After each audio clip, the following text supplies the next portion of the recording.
포르쉐를 너무 사랑한 나머지 자신만의 포르쉐를 만들기 위해 회사를 차린 한 사람이 있습니다. I fell in love with the Porsche 911 in August 1970 on vacation with my parents in the south of France. I was 5 years old and my father, we were chugging along in our VW Beetle down south near Béziers on the A9 auto route, and my father told me to look over my shoulder that this strange car that was approaching very quickly. 하지만 지나친 열정 때문에 법적 문제에 휘말리기도 했죠.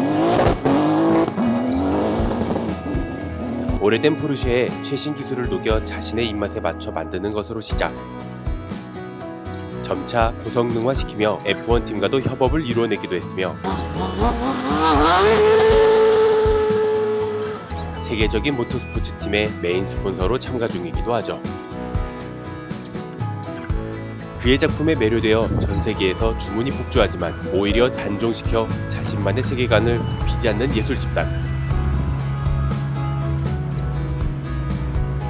분명 포르쉐지만 포르쉐라고 부르면 안 되는 싱어 비클 디자인에 대해 알아보겠습니다.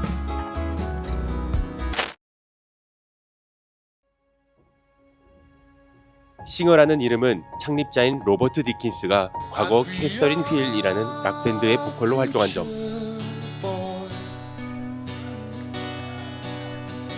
포르쉐 모터스포츠의 전설적인 엔지니어 로베르트 싱어의 업적을 기리기 위하여 명명되었습니다.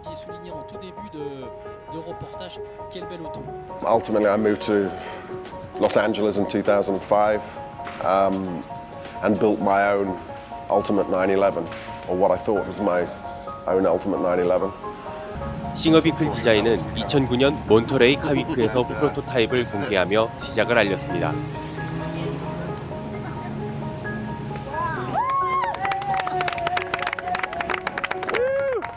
캘리포니아에 자리 잡은 회사답게 첫 출전은 몬터레이 카위크에서 시작한 건 어찌 보면 당연한 일이었죠. 싱어의 손을 거쳐 새롭게 탄생한 차는 자칫 1세대 포르쉐 911처럼 보이지만 3세대 911인 964를 베이스로 하고 있습니다. 그렇기 때문에 차량 제작을 원할 때엔 클라이언트가 직접 964를 구입해서 차를 맡기는 일명 도너카 준비가 기본이 되어야 하죠. 964와 자금을 가진 사람이라면 누구라도 오더를 넣을 수 있습니다. 하지만 약 4,000시간이 걸리는 제작 시간을 견뎌야 하는 인내심이 동반됩니다. 2024년 기준으로 차를 입고한다면 2027년쯤 출고받을 수 있습니다. 차량이 입고되면 차량 해체에서부터 새로운 부품이 장착되는 모든 과정을 전문 카메라맨이 촬영하여 클라이언트에게 넘겨집니다. 안전상의 이유로 셰시와 문짝은 순정 부품을 사용하며 나머지 바디 패널은 카본 파이버를 사용하여 제작합니다. 이때 각 패널 간의 간격은 4mm로 통일되어 있죠. 이런 과정을 거치면 901 스타일의 클래식 스터디가 완성됩니다. 클래식 스터디의 엔진은 964의 3.6L 플랫6를 가공해서 배기량 3.8L 혹은 4L 중 선택할 수 있죠. 3.8L 엔진은 영국의 모터스포츠 엔지니어링 회사인 코스워스, 4L 엔진은 ED 핑크 레이싱 엔진스에서 담당. ED 핑크 레이싱 엔진스는 1961년부터 포르쉐, BMW, 쉐보레, 토요타 등의 메이커의 레이싱 엔진을 제작한 캘리포니아의 엔진 튜닝 업체입니다. 성능 향상을 위해 일부 부품을 가공하는 것을 제외하면 최대한 포르쉐 순정 부품을 사용하는 것이 싱어의 철학입니다. 엔진과 관련된 재미난 특징이 하나 있는데 싱어에서 제작된 차량의 타코미터는 최대치가 11로 설정되어 있습니다. That goes up to 11. 이건 1984년 개봉한 헤비메탈 영화인 This is Spinal Tap의 한 장면에 대한 헌사로 일반적인 앰프의 볼륨은 10단계로 조절되지만 극중에선 11단계짜리 앰프를 보여줍니다.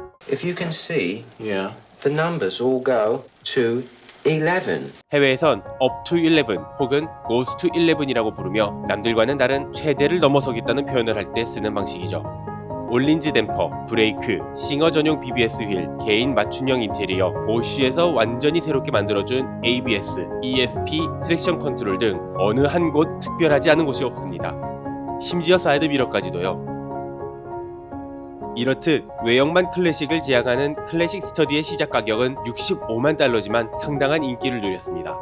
인기에 힘입어 큰 돈을 벌 수 있었지만 디킨스는 클래식 스터디 450대를 마지막으로 단종시키는 결정을 내립니다. 한정 수량으로 소량 생산된 자동차의 가치를 보호하기 위함이죠.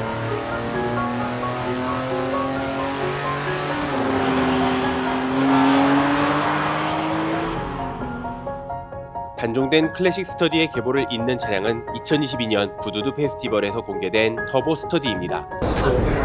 와 예술이다. 와 미쳤다 사진. 3.8리터 매치거 플랫6 엔진에 포르쉐 992 트윈 터보 차저가 장착되었고 변속기는 오로지 수동만 제공됩니다.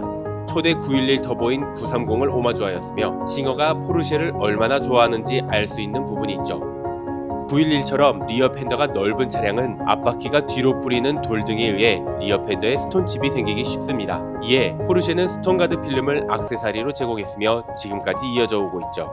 스톤가드 디자인을 911 터보만의 특징인 리어 팬더 벤트와 결합시켜 디자인과 기능 두 마리 토끼를 다 잡았습니다. 시작가가 75만 달러인 터보 스터디는 최근 타르가, 카브리올레, 슬랜드 노즈 타입의 렌더링 이미지를 공개하였습니다. 실차가 공개되지는 않았지만 25대만 제작하겠다고 밝힌 슬랜트 노즈는 이미 예약이 완료되었죠. 2017년 이상하게 생긴 오래된 포르쉐 한 대가 유럽의 유명 서킷과 프로빙 그라운드에서 발견됩니다. 964의 외형을 하고 있지만 엉성하게 부착된 와이드바디 킷과 다양한 센서들이 이 차를 테스트 뮬이라는 것을 증명하였죠. 얼마 뒤 싱어는 F1 팀인 윌리엄스와의 고성능 엔진 공동 개발을 발표했습니다. 심지어 이 프로젝트의 기술 고문으로는 이제는 고인이 된 포르쉐의 엔지니어 한스 매츠거를 기용하였죠. F1 엔진과 달리 내구성이 입증되어야 하는 로드고잉카 엔진 특성상 차량 개발에 관여하고 있는 싱어, 윌리엄스, 보쉬는 많은 노력을 기울였습니다.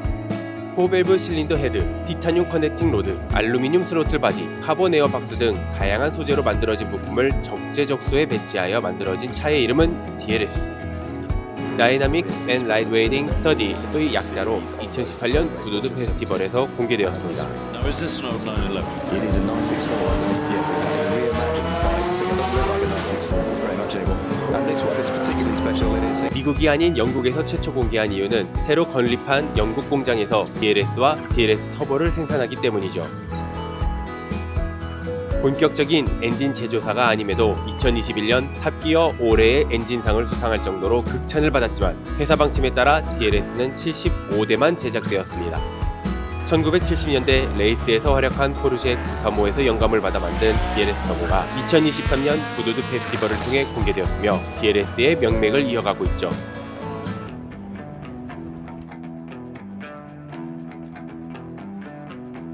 작년에도 그랬지만 올해는 더 멋있어졌다. 작년은 좀 클래식하고 순한 맛이었으면 정제된 거 아니에요?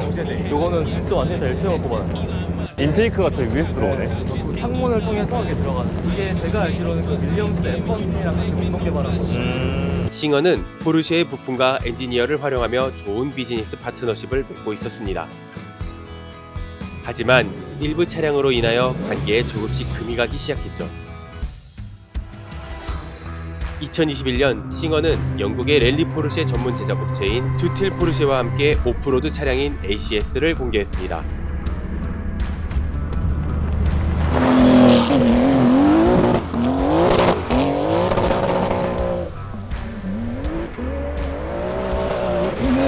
그룹 B 카테고리를 위해 만든 911 SCRS와 다카르 랠리에 참가한 953, 959에 대한 본사의 의미였죠. 하지만 포르쉐의 입장은 달랐습니다. 기존 964 셰시를 사용하여 만든 클래식 스터디에는 큰 문제를 삼지 않았지만 ACS의 경우엔 포르쉐 스타일의 디자인을 따라 만든 완전히 다른 차였기 때문이었죠. ACS가 포르쉐에서 제조된 것으로 받아들여지면 곤란하다 라는 내용의 서한과 함께 자사의 이름과 로고를 제거해달라는 의견을 싱어 측에 전달하였습니다. 싱어와 튜틸 포르쉐는 포르쉐의 흔적을 지울 수밖에 없었죠. 사실 이 사태는 포르쉐와 싱어 간의 합의에서 벗어난 내용이었습니다. 2012년 인지도가 점점 올라가던 싱어를 포르쉐 측도 인지하고 있었고 사업에 끼칠 영향에 대해 고민했죠. 포르쉐의 이름이나 엠블럼을 사용해도 상관없지만 포르쉐가 제작한 자동차의 범위에 머물러야 한다. 독자적인 디자인이나 사양을 부과해서는 안 된다는 내용으로 서로 합의하였죠. 대외적으론 ACS가 포르쉐와 싱어의 첫 번째 논쟁으로 알려졌지만 2018년 DLS가 문제의 시발점이었다는 것이 최근 밝혀졌습니다. 포르쉐 측에선 싱어가 자체 제조업체로 등록되지 않아 셰시를 만들지 않았을 뿐 포르쉐 셰시를 이용해서 완전히 다른 스포츠카를 만들었다고 밝혔으며 DLS는 포르쉐 차대 번호를 가진 포르쉐가 아닌 차량이라고 설명을 붙였습니다. 이것은 포르쉐가 정식으로 싱어에게 엔진 공급 계약을 시작한 지 얼마 안 되는 시기의 사건이며 화가 난 포르쉐는 45장짜리의 항의 문서를 전달하였습니다.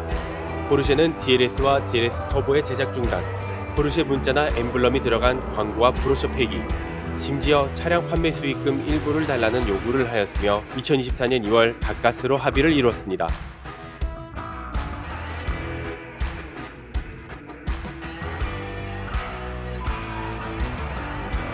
과한 열정으로 인해 자칫 위기를 겪을 뻔하였지만 뜻을 굽히지 않는 고집으로 싱어 비클 디자인은 15년 전과 같이 오늘도 새로운 차를 만들고 있습니다.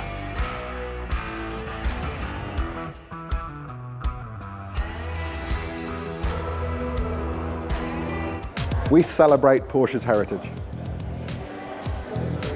Doesn't get much more complicated than that. That's what Singer is about. That's what our work represents.